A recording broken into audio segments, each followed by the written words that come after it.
He didn't need it. And we find out government's a little nasty on occasion. Hello, Peter. Yeah, at times. Hello, President Trump. Government's a little bit nasty, Peter. You haven't noticed that. You've had a charmed life, right? You tell me. Very charmed. I think you've had a charmed life. I think what I'll do, if you don't mind, numbers have just come out which are rather extraordinary, and I thought I'd play a tape of one of the people who I've respected over the years, from Joe Kiernan and Rick Santelli. This just came out, and we'll just play that for a second. Personal income is up 0.8%. That is almost triple the expectations. I'll tell you that the income numbers, really, for the first 4 months of the year, they're stellar.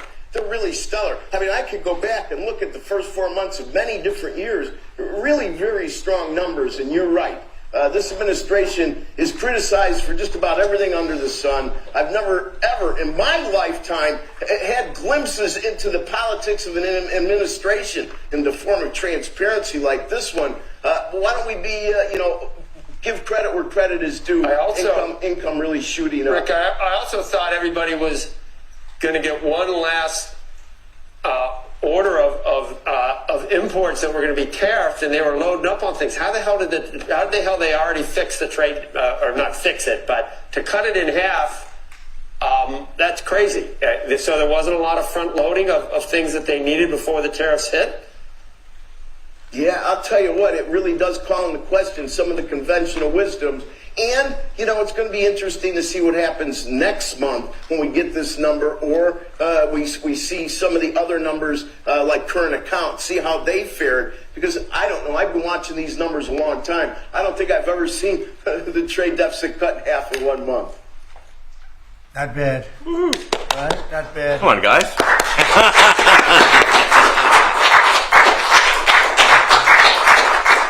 Yeah. I see Howard and Scott are here, so it's great. You guys want to stand over here, you might as well. You're the ones that help produce those numbers, and it'll only get better. The tariffs are so important, and that's why we were so happy with the decision yesterday where the tariffs continue, because without the tariffs, our nation would be imperiled. We would really be imperiled. I think I can say that with great surety, Scott and Howard. And so we were very happy to get that decision, that big decision yesterday. And today it's about a man named Elon, and he's one of the greatest business leaders and innovators the world has ever produced. He stepped forward to put his very great talents into the service of our nation, and we appreciate it. And I just want to say that Elon has worked tirelessly helping lead the most sweeping and consequential government reform program in generations. And the kinds of things that he's found and his people have found. He's brought a group of very smart people in, and they found things that are pretty unbelievable. I have to say that the numbers that we're talking about are substantial, but they're going to be very much more substantial with time, because many of the things that we're working on right now, we're going to have to remember Elon as we find them, but the numbers could double and triple because many things, we don't want to go out with them until we're sure, but we've found things that are unbelievably stupid and unbelievably bad. With the Department of Government Efficiency, Elon's delivered a colossal change in the old ways of doing business in Washington. DOGE has installed geniuses with an engineering mindset and unbelievably talented people in computers. I actually asked Elon one time, what's their primary thing? And they have a lot of primary things, all having to do with being smart. But he said the thing that they're really the best at is working with computers, so that they can't be outsmarted by somebody that's not so honest, that happens to also be good with computers, but not as good as these people. But the mindset in the senior ranks of every federal department, and it's really changed. And with Elon's guidance, they're helping to detect fraud, slash waste, and modernize broken and outdated systems. So as you know, we're talking about various systems and changing systems. And, sadly, it takes a long time to do that. You'll change, let's say, a system at IRS and computerize it properly, where the job can be done in 1/10 the time, but it takes sometimes years to rebuild those systems.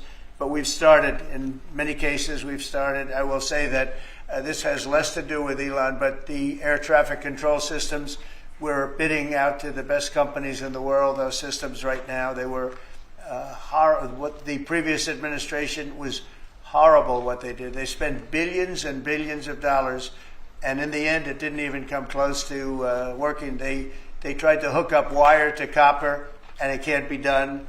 And they just spent billions of dollars and just wasted money. Actually made the system much worse. So we're going to get a brand new modern system. Congress is working with us on that, and we're going to get it done as quickly as we can. But it's in the works, and once it's done, it'll be good for 30 years.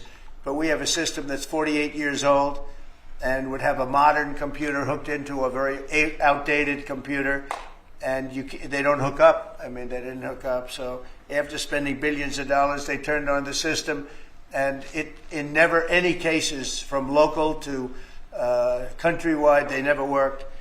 More than 75,000 bureaucrats have voluntarily left their taxpayer-funded jobs to come out and really do the job. Countless wasteful and unnecessary contracts have been terminated, and you know that we have terminated many, many contracts, and many contracts, Elon, are right now being looked at, and it may be 6 months, it may be almost a year in some cases. We're going through procedures, we're going through courts, and we'll remember you as we announce billions of dollars of extra waste, fraud, and abuse. Just as an example, DOGE canceled $101 million for DEI contracts at the Department of Education, $101 million, and that was just a small section of the Department of Education. $59 million for illegal alien hotel rooms in New York City, and the landlord never made the kind of money that he made in the last short period of time. $59 million to a hotel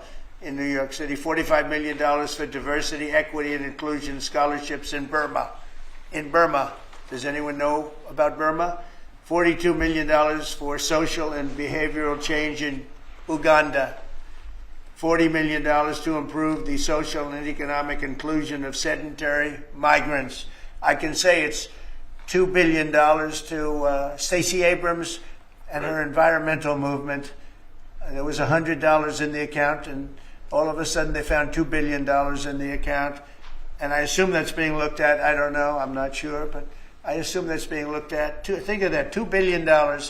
And then Lee will tell you there's another one over there for $20 billion being spent on another environmental. $20 billion, not 20 million, a lot, not 200,000, which is a lot.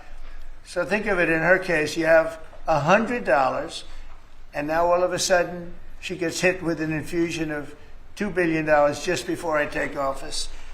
$20 million for Arab Sesame Street in the Middle East. Nobody knows what that's all about. Nobody's been able to find it. $8 million for making mice transgender. So they spent $8 million on making mice transgender. And those are better than many of the others. I could sit here all day and read things just like that, but we have other things to do. So it's much, much more than just that. We're totally committed to making the DOGE cuts permanent and stopping much more of the waste in the months to come. We want to get our great, big, beautiful bill finished and done. After that, we put some of this into the bill, but most of it's going to come later. We're going to have it cauterized by Congress, affirmed by Congress. In some cases, we'll make cuts. In some cases, we'll just use it in a different layer to save the money. But it's hundreds of billions of dollars. DOGE has also fully modernized the federal retirement process and continues to work very hard on the IRS modernization. But we're taking that over with DOGE. Many of the DOGE people, Elon, are staying behind too, so they're not leaving. And Elon's really not leaving. He's going to be back and forth, I think. I have a feeling. It's his baby, and I think he's going to be doing a lot of things. But Elon's service to America has been without comparison in modern history. He's already running one of the most innovative car companies in the world. You look at his factories and compare them with some of the old factories we have, and it's a big difference. And the most successful space company, and I guess in history you would have to say the largest free speech platform on the internet, etc. Yet Elon willingly, with all of the success, he willingly accepted the outrageous abuse and slander and lies and attacks because he does love our country. I know that very much. He loves our country. He comes from another country, a country that's going through trials and tribulations, I would say.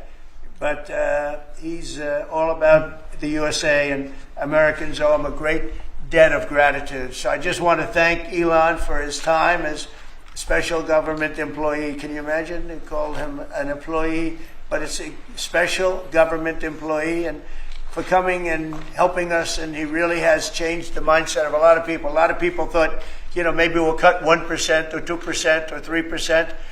Then they said, wow, we can cut a lot more than that. And we're going to do it very surgically. We're going to continue on the march. We're making America great again. When I was in Saudi Arabia, and we were in, as you know, 3 really great countries, predominantly the 3. Qatar was great, UAE was great, Saudi Arabia, incredible. Like such an incredible experience to be in those 3 countries.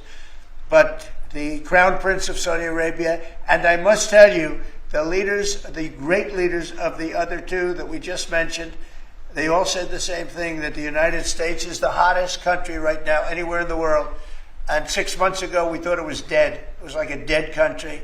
And it would have been a dead country if we didn't have the right result on November 5th. It would have been a horrible, horrible situation was going on with the borders, with transgender for everyone, men playing in women's sports, and so much more. But they were saying the hottest country anywhere in the world. And then I played that little clip because that was one person who was respected, or 2 people, because Joe was in that one too. Joe's a good man. But that was one group of people saying something about the success of what we've done over the last 4 months. They cannot believe it. In the one case, they said they've never seen anything like it as long as they've been doing what they've been doing. They've been doing it for a long time. So I want to thank Elon for helping. And again, you know, the United States right now is the hottest country anywhere in the world. There's no country as hot, and we're doing really well. When I left, we had no wars, we had no problems. We defeated ISIS, we rebuilt our military, and we had no inflation. And when I came back, we had a lot of inflation. We had wars all over the place. We had the embarrassment in Afghanistan where we gave up billions and billions of dollars of military equipment, the most embarrassing moment in the history of our country, I believe. I believe that strongly. We have Russia with Ukraine. We had the attack in Israel in October, the horrible attack, October 7th. Horrible, horrible attack. Nobody's ever seen anything like it. And now we have something where we're really healing a lot of that. We stopped India and Pakistan from fighting. I believe that could have turned out into a nuclear disaster. And I want to thank the leaders of India, the leaders of Pakistan, and I want to thank my people also. We talked trade. And we said we can't trade with people that are shooting at each other and potentially using nuclear weapons. And they're great leaders in those countries, and they understood, and they agreed. And that all stopped, and we're stopping others from fighting also, because ultimately we can fight better than anybody. We have the greatest military in the world. We have the greatest leaders in the world. We put one of them in charge of the Joint Chiefs of Staff, as you know, General Raisin Kane.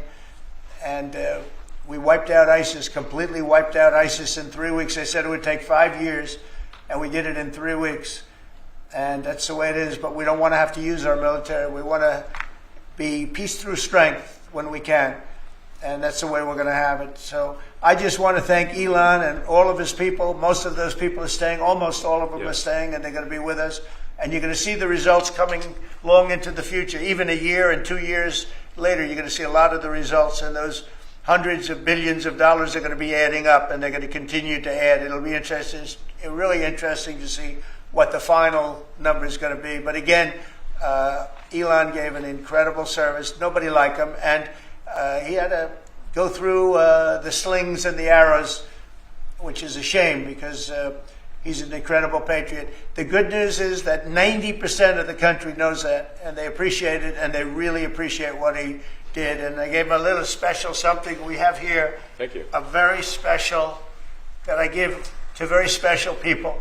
I have given it to some, but it goes to very special people, and I thought I'd I'd give it to Elon as a presentation from our country. Thank you. Thank you, Elon. Thank you. Take care of yourself. Thank you. You see the lock. The lock on this is amazing. That's right. Large lot. Well, let me say perhaps a few words that this is not the end of DOGE, but really the beginning. My time as a special government employee necessarily had to end. It was a limited time thing. It's 134 days, I believe, which ends in a few days. So that it comes with a time limit. But the DOGE team will only grow stronger over time. The DOGE influence will only grow stronger. I liken it to sort of Buddhism. It's like a way of life. So it is permeating throughout the government, and I'm confident that over time we will see $1 trillion of savings and a reduction in $1 trillion of waste and fraud reduction. The calculations of the DOGE team thus far, in terms of an FY25 to FY26 delta, are over 160 billion, and that's climbing. We expect that number will probably go over 200 billion soon. So I think the DOGE team is doing an incredible job. They're going to continue doing an incredible job, and I'll continue to be visiting here and be a friend and advisor to the president. And I look forward to times being back in this amazing room. By the way, isn't this incredible? Look at this incredible. It's stunning. I think the way that the Oval Office, how the president has just completely redone the Oval Office. It's beautiful. I love the gold on the ceiling. Thank you. It's pretty nice. Yeah. It's been there a long time. That was plaster. Nobody ever really saw it. They didn't know the eagle was up there. And we highlighted essentially it's a landmark, a great landmark. And that's 24-karat gold, and everybody loved it. And now they all see it when they come in. So it's been good. The Oval Office finally has the majesty that it deserves, thanks to the president. So I look forward to continuing to be a friend and advisor to the president, continuing to support the DOGE team, and we are relentlessly pursuing $8 trillion in waste and fraud reductions, which will benefit the American taxpayer. That's it, really. Thank you, Mr. President. Thank you. Right. Great job. Fantastic. Thank you, President Trump. The president mentioned that you had to deal with all the slings and arrows during your time at DOGE. There's this New York some of the people, some of the media organizations in this room were the slingers. Well, so there is a New York Times report today that accuses you of blurring the line between. Is the New York Times, is that the same publication that got a Pulitzer Prize for false reporting on the Russiagate? Is it the same organization? I think it is. I think it is. I think the judge just ruled against the New York Times for their lies about the Russiagate hoax, and that they might have to give back that Pulitzer Prize. That New York Times? Let's move on. Okay. Next question.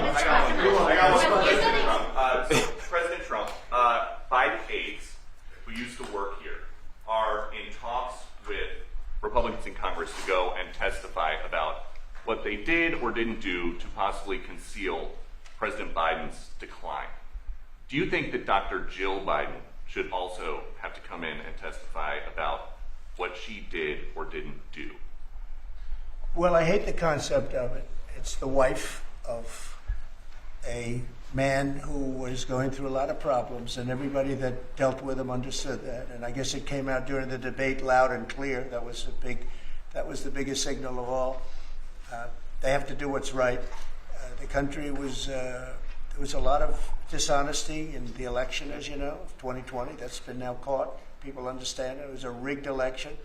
And when you go further out, when you see the auto pen, I think the auto pen is going to become one of the great scandals of all time, because you have somebody operating it or a number of people operating. Because I knew Joe Biden. Joe Biden wasn't in favor of opening up borders, letting 21 million people into this from prisons and mental institutions and gang members.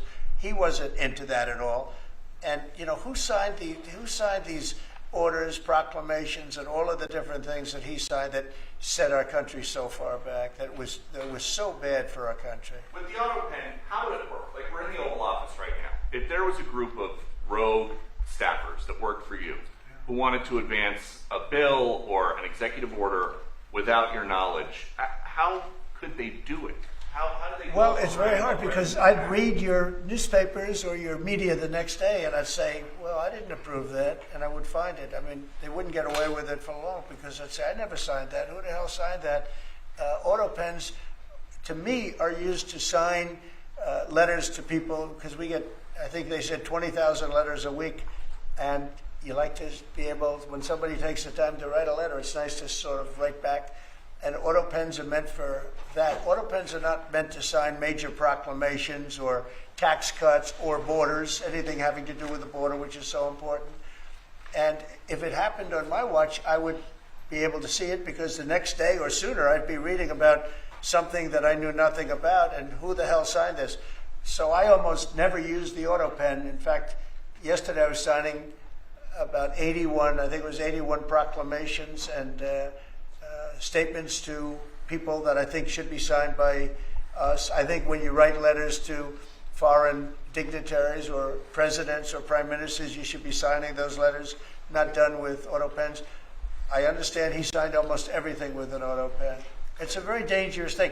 It really means you're not president. Whoever operated the auto pen, and we think we know who that is, and it was actually more than one person, but that's not what the presidency is all about. I hardly used to use it. Are you going to reinstate the tariffs on China? You said that they violated the agreement with the U.S. Well, they did. They violated a big part of the agreement we made. You know, if you read that whole statement, I was very nice to them. I helped them because they were in trouble with the stoppage of a massive amount of business. But I'm sure that I'll speak to President Xi and hopefully we'll work that out. But yeah, it's a violation of the agreement. Yeah, please. Mr. President, can you give us an update to the latest ceasefire agreement that Israel has agreed to, but Hamas still considering?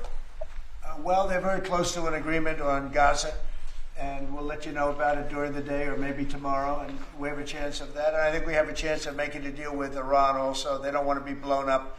They would rather make a deal, and I think that could happen in the not-too-distant future. That would be a great thing if we could have a deal without bombs being dropped all over the Middle East. That would be a very good thing. They can't have a nuclear weapon. We want them to be safe. We want them to have a very, very successful nation. Let it be a great nation, but we can't have that. They cannot have a nuclear weapon. It's very simple. And I think we're fairly close to a deal with Iran. Mr. Musk, a question for Elon. Yeah, please. You said just now that you look forward to being a friend and advisor to the president. So do you expect to continue advising the president and DOGE informally, or are you going to sort of shift your focus entirely to your companies? Well, I expect to continue to provide advice whenever the president would like advice. I hope so. I mean, yeah, I expect to remain a friend and an advisor, and certainly if there's anything the president wants me to do, I'm at the president's service. Mr. Musk, on DOGE, you said that there was $1 trillion promise for cuts from DOGE. Yes, I think we do expect over time to achieve the $1 trillion. But what have you found in your time here was the biggest roadblock to getting those cuts? Was it the cabinet, or was it Congress, or something else? What was the biggest roadblock from your work? It's mostly just a lot of hard work. It's really not any one person or Congress. It's going through really millions of line items and saying just each one of them makes sense or does not make sense. Obviously, at times when you cut expenses, those who are receiving the money, whether they're receiving that money legitimately or not, they do complain.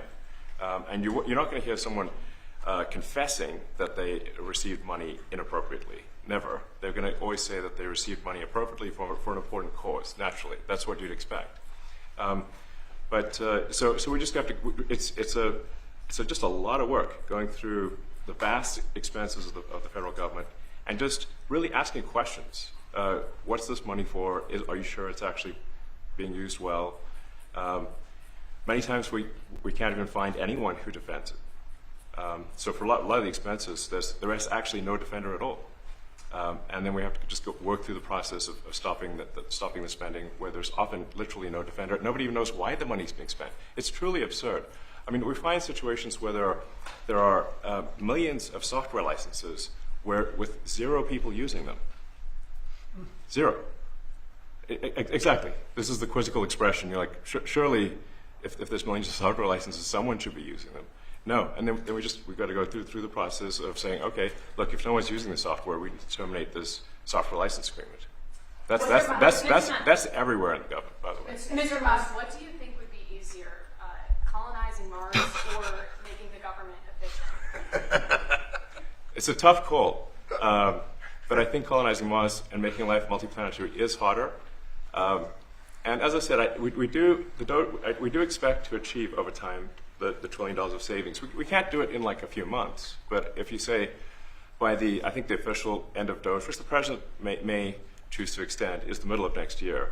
Say by the middle of next year, with the support of the president and Congress, could we achieve $1 trillion of savings? I think so. We're on track to do so. Do you have faith that Congress is going to Go ahead. Mr. President, you had mentioned earlier in the week that DOGE had become a whipping boy, and as the president mentioned, you went through a lot to go through this process. Yes. Was it worth it for you, and what would you change? Yes, so what we found was happening was that if there were any cuts anywhere, then people would assume that was done by DOGE. And so we became like essentially the DOGE boogeyman, where if any cut anywhere would be ascribed to DOGE. A friend of mine's daughter, who's at law school at Georgetown, thought that DOGE had cut the Senate, internships the legal internships for the Senate, and we have nothing to do with that. So if they have been cut, it's not to do with us, just as an example. So, it just became a bit ridiculous where any cut anywhere was somehow DOGE, and including things that made no sense, and we would agree made no sense. There are many things that occur in the government because it's the banal evil of bureaucracy. It's sort of the frankly largely uncaring nature of bureaucracy. It's as the great Milton Friedman said, money is spent most poorly when it is someone else's money being spent on people you don't know, and that's how federal spending is. And then you can't really even blame the individuals because the way the government works is complaint minimization. So when you do when someone within the government tries to stop that money being spent, there's usually someone that complains. And then their manager will say, it's not worth the trouble. Just pay it anyway. That happens over and over again. So was it worth it? I think it was an important thing. I think it was a necessary thing, and I think it will have a good effect in the future. Thank you, President Trump. This week there was a video on board a plane that showed the First Lady of France slapping her husband, Emmanuel Macron. Do you have any world leader to world leader marital advice? Make sure the door remains closed. That was not good. Yes. No, I spoke to him, and he's fine. They're fine. They're two really good people. I know them very well, and I don't know what that was all about, but I know them very well, and they're fine. I got a little shiner here. What do you think about the Democratic Party plan to avoid being swept in every battleground state again by spending $20 million to study how to speak to American men? Well, they spent $2.8 billion. We spent 1.5. We spent much less. We spent about half of what they spent, and at the end they were $28 million short. They had to be. They spent $2.8 billion. It's a lot, but they couldn't get $28 million at the end, and now they want to spend. I read that they want to spend money to learn how to talk. That's fake. You don't want to be fake. You shouldn't have to hire consultants to say what America needs, because then the consultants should be running the deal, not them. But I read that they want to spend a lot of money in each state. So we won all 7 swing states, 7 out of 7. We won a lot more than that. We won the popular vote. We won everything, and they want to spend money to find out what they did wrong. And I mean, I can tell you what they did wrong. I can tell you every one of their programs. When they say men playing in women's sports, I would say that's not a winner. When they say transgender for everybody, I think that's not a winner. When they say open borders so the entire world's population of criminals can pour into our country, I don't think that's a winner. I mean, I just gave them that for free. but I don't know if they'll change their ways. I see them all the time. I see people that I know in Congress, Democrats, they're trying to justify some of the things I just said. You can't justify them. They're, you know, I always hear they're 80-20 issues. I say they're not 80-20, they're 97-3. They might be 99-1. They're not 80-20. They wish they were 80-20. And they're wasting a lot of money if they're going to continue with that nonsense. And this Mr. was President, a more on the big- page 6 question, but back when you hosted The Apprentice, you mentioned once in 2012 that Diddy was a good friend of yours back then. He has since found himself in some very serious legal trouble. No, it's true. Would you ever consider pardoning him? Well, nobody's asked. You had to be the one to ask, Peter, but nobody's asked. But I know people are thinking about it. I know they're thinking about it. I think some people have been very close to asking. First of all, I'd look at what's happening, and I haven't been watching it too closely, although it's certainly getting a lot of coverage. I haven't seen him. I haven't spoken to him in years. He used to really like me a lot, but I think when I ran for politics, he sort of, that relationship busted up. From what I read, I don't know. He didn't tell me that, but I'd read some little bit nasty statements in the paper all of a sudden. You know, it's different. You become a much different person when you run for politics and you do what's right. I could do other things, and I'm sure he'd like me, and I'm sure other people would like me, but it wouldn't be as good for our country. As we said, our country's doing really well because of what we're doing. So I can't. It's not a popularity contest. So I don't know. I would certainly look at the facts. If I think somebody was mistreated, whether they like me or don't like me, it wouldn't have any impact on me. Mr. President, on the big beautiful bill, would you like to see the Senate build in some support for your tariffs on the big beautiful bill, or should that be a standalone bill? I have great support on the tariffs. I mean, I was so honored that we got that ridiculous stay lifted, because that would have taken away presidential power. It would have taken away everything that was granted by the founders. It would have been a terrible thing. And it would have, most importantly, would have left us vulnerable. We have a lot of countries that use tariffs on us and use them viciously, actually, viciously. And if we didn't have the power to use tariffs on them, and instantly, not when you go back to Congress and try and get hundreds of people to agree on something, that would take months to get just one simple proclamation. If we didn't have the power to counteract their powers, you wouldn't have a country left. We have to act fast. We have to be fast and nimble, as they say. And that was a really great moment, I think, yesterday when that stay was lifted. And hopefully now we'll go to court and just win that battle. Because if we don't have the power to do what they're doing to us, we are going to be a great nation no longer. Quickly, Mr. President, Elon Musk was once idolized by folks on the left in this country before joining your administration. Now he's considered a hero by conservatives. Why do you think this man, what he's done in American life, has been so politicized? Does it? Well, his life has been amazing. I mean, I look at so many different things. I look at that rocket being, guided back into position. I've never seen that before. I thought it was a space movie. I thought it was a movie. You look at what he's done in terms of communication. It's been unbelievable. So many different, even tunnels going underground, not having to go through all the process of going, he's got a company that does that. He's got so many different companies. Starlink, as an example. He saved a lot of lives, probably hundreds of lives in North Carolina. I don't even know if you remember, but I called you. They needed Starlink in North Carolina. And I didn't know what the hell Starlink was. I said, what is it? Who owns it? He said, do you know Elon Musk? I said, yeah, I happen to know the gentleman. This was before his government stay. And they said, we really need it, because North Carolina was literally became an island. It was, people had no communication. They had no access to anything, and they were dying. And I called up Elon, and you can't get it because it's so successful. It's very hard to get.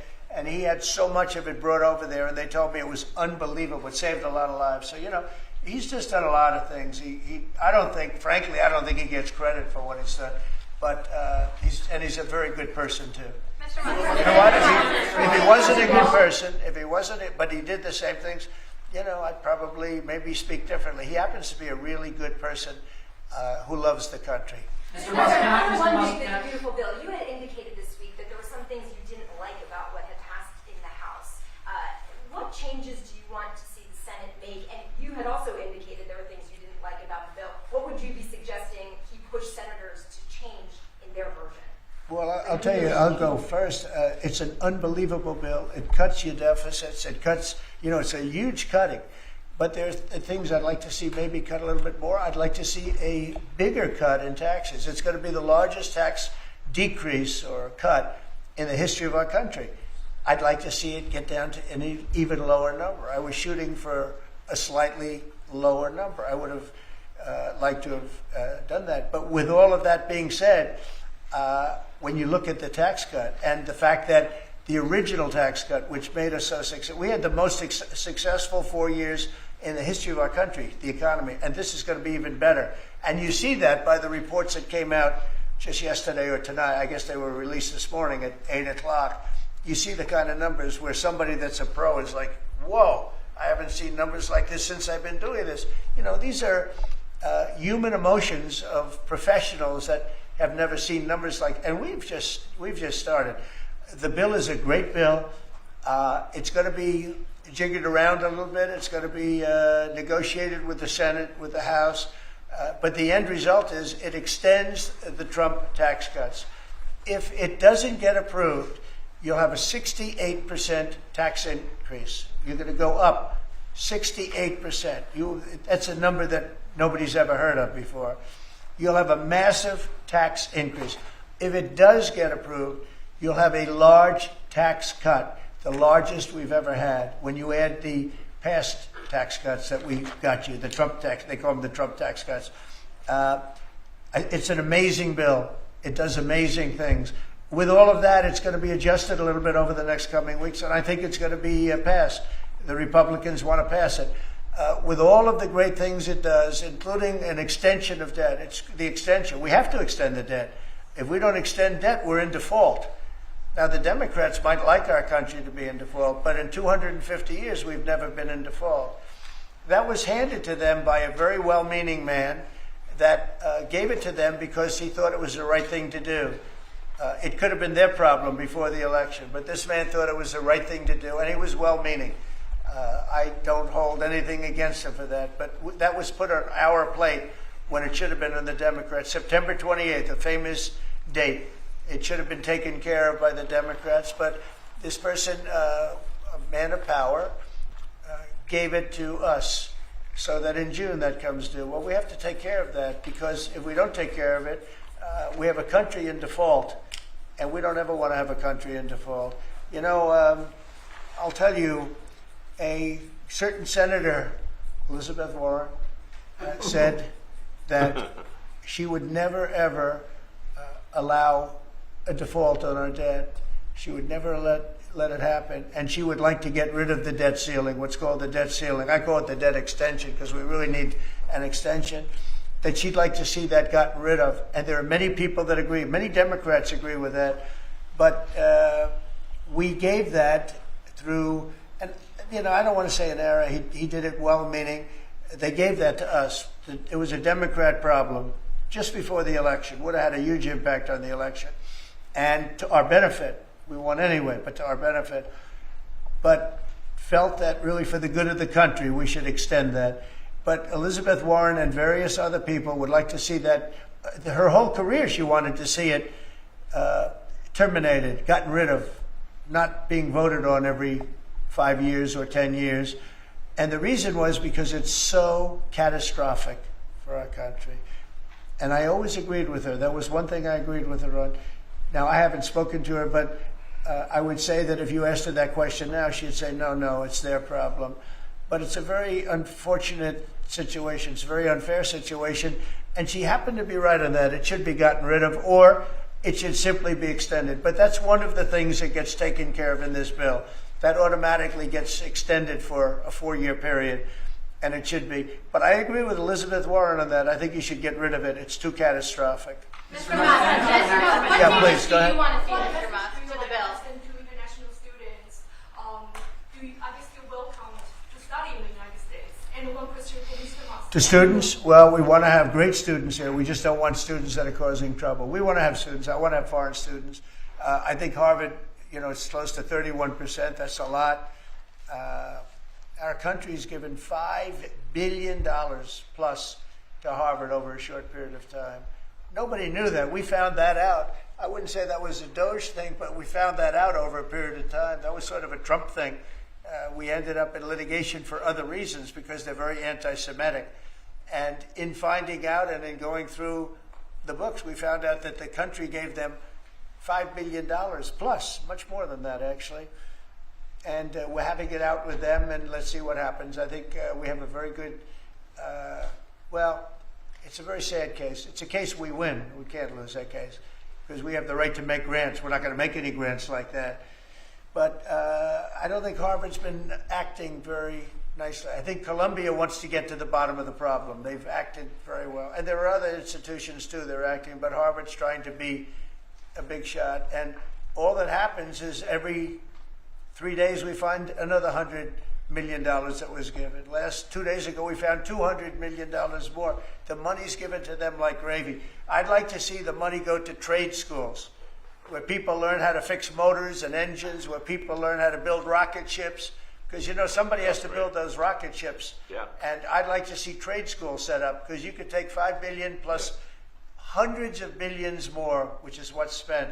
Absolutely. And you could have the greatest trade school system anywhere in the world. And that's what we need, to build his rockets and robots and things that he's doing, and to build lots of other things. And, you know, I went to school with people. In some cases, they weren't good students, but they could fix the engine of a car better than anybody I've ever seen. They could take it apart blindfolded. They had an ability at that. And they did very well. They made a lot of money. You know, it's a very skilled job. It's great. But I'd like to see a lot of money going into trade schools. I've always felt that. And we probably found our pot of gold, and that's what's been wasted at places like Harvard. And the money's been wasted. Yeah, please. Yeah. Well, I wanted to ask quickly, Mr. Musk, is your eye okay? What happened to your eye? I noticed there's a bruise there. Well, it wasn't. I wasn't anywhere near France, so.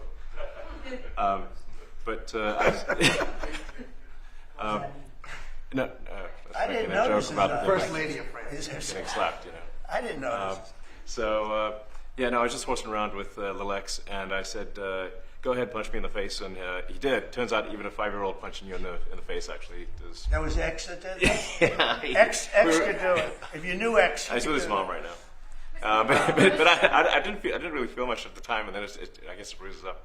But I just horsed around with the kids. I didn't basically. notice it actually. I know that you try to stay pretty neutral because not your war, but And by the way, not my war. I just want to solve the problem for people. This was not a war that was going to happen if I were president. right, and so not your war, but as you try to fix it, and as you survey this hellscape of the Ukrainian front lines, It's horrible. and you and your team deal with a very stubborn Vladimir Putin.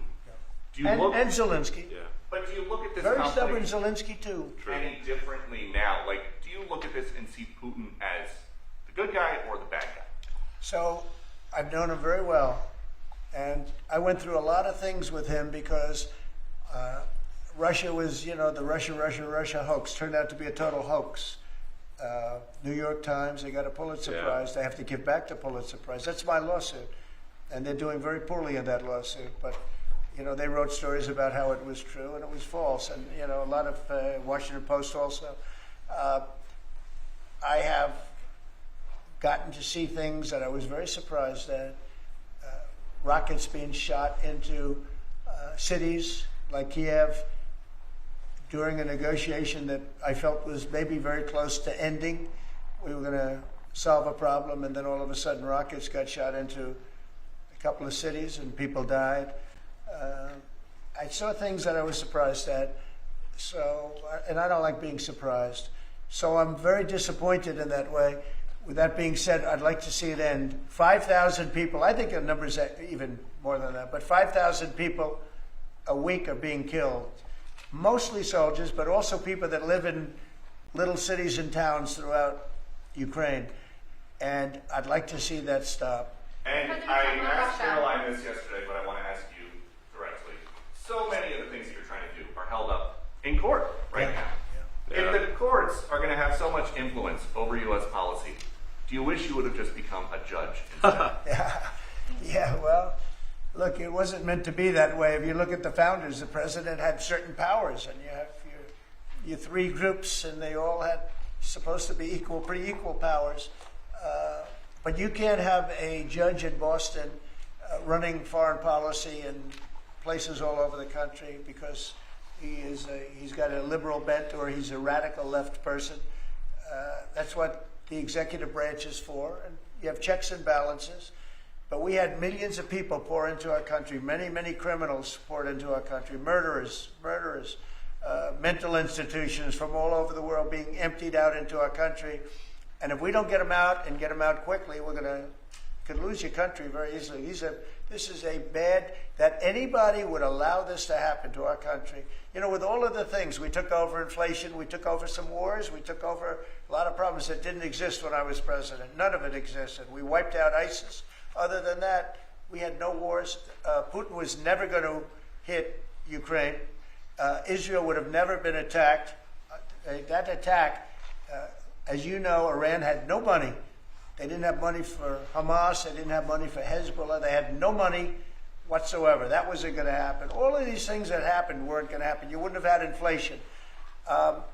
So it's very sad when I came back. But the thing that is the hardest is that they allowed 21 million people into our country, and many of those people are stone-cold criminals. They moved their criminal population into the United States, and of all the things that, you know, are bad, I solved inflation, I believe, already. I got the fuel prices down. The fuel prices came down. That's one of the reasons. They screwed up the energy. They screwed up the cost of gasoline and oil and gas. And you had tremendous inflation, the greatest inflation probably in the history of our country under Biden. And when people said, oh, but the economy was, no, the economy was terrible for the people because they couldn't afford the energy. And the energy brought everything else up. Energy is the big deal. But with all of that, we solved that already. In 4 months, we solved it. $1.99, $1.98 gasoline. First time people have seen that in a long time since my term. But the hardest thing to solve is millions of people pouring into our country, many of whom are criminals. Because remember, these countries are smart. Their leaders are very street smart. They're sending the people that they don't want. They don't want the people that are there, that are law-abiding, that are productive, that are working hard. They want people that are in jails. We have them. They allow them to come in. And I always look to the other side, like, why would somebody do something? You know, in business, I try and study, why would they want to do this? Why would they want to sell it? Why would they want to buy it? One thing I can't figure out is, what would an administration, what were they thinking when they allowed millions of people from prisons all over the world, not just from South America, Venezuela, all over the world, from the Congo in Africa, hundreds of people, thousands of people from the Congo, rough prisoners, from Asia, from Europe, rough parts of Europe. Why would they allow them to come into our country? Why would they do that? It's the one thing I can't figure out. And I don't believe it was Joe Biden. I really don't. I mean, look, he's been a sort of a moderate person over his lifetime, not a smart person, but somewhat vicious person, I will say. If you feel sorry for him, don't feel so sorry because he's vicious. What he did with his political opponent and all of the people that he hurt a lot of people, Biden. And so I really don't feel sorry for him. But he wasn't a person that would allow murderers to come into our country. He wasn't a person that was in favor of transgender for anybody that wanted it, take kids out of families, et cetera, et cetera. So I just don't understand why a thing like this, how a thing like this could have been allowed to happen. Very sad. It's very sad for our country. If I could add something to that, which is, I think the fundamental moral flaw of the left is empathy for the criminals and not empathy for the victims. Empathy for the criminals, but not empathy for the victims. And there's been way too much of that. That needs to stop. To the president's point, there's been immense judicial overreach that is unconstitutional. That was never intended. And it's undermining the people's faith in the legal system. It needs to stop. It's gone too far. And just today, we had, just a couple of hours ago, we had a great decision from the Supreme Court, thank goodness, that was very important. We had two important decisions yesterday on the tariffs because, again, we have to be able to fight a fair fight with other countries. Howard, would you say we have to be able to use tariffs to fight people that use tariffs on us? I mean, if we didn't have that power of tariffs, we would economically be destroyed as a country because they will destroy us. Other countries will destroy us with unchecked tariffs. We can check them when we have the use. They tried to take that power away from us. And if you take that power away, we're not going to have a country. We won't have an economically viable country. But it's very important on immigration that we be able to get people out without having to go through a long court case. I mean, it was up to some of these judges. Every single one of these millions of people, criminals, prisoners that were let go from jails because they save a fortune when they did. They brought them into the United States. You know what they're saving? The money they're saving? But some of the murderers, it's very important that we're able to get those people out of here fast, bring them back to their country where they belong. And those countries take them, because if they don't take them, they have to go through the wrath of the United States, and they take them. But we have judges that don't want that to happen. And it's a terrible thing. That's going through the court system right now, that whole situation. But when ICE and with Border Patrol, they've done an incredible job. When they do this incredible job and they capture 100 killers and drug dealers, and we can't keep them for years here as we go through trials. We have to get them out rapidly, and we know who they are. We know who they are. And we're very careful about who they are, but we have to get them out rapidly, or again, we're not going to have a country. Okay? Maybe one or two more. Go ahead, please. That tariff may also affect companies like Tesla, which has parts manufactured abroad, and this is also to use Musk.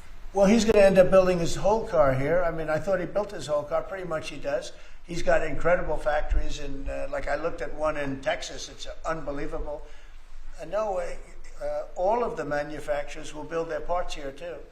I mean, it used to bother me. They make a part in Canada, a part in Mexico, a part in Europe, and sent all over the place, and nobody knew what the hell was happening. I think it's ridiculous. You build a car, make it in America, and I gave them a little leeway on that. You know, I gave them some leeway.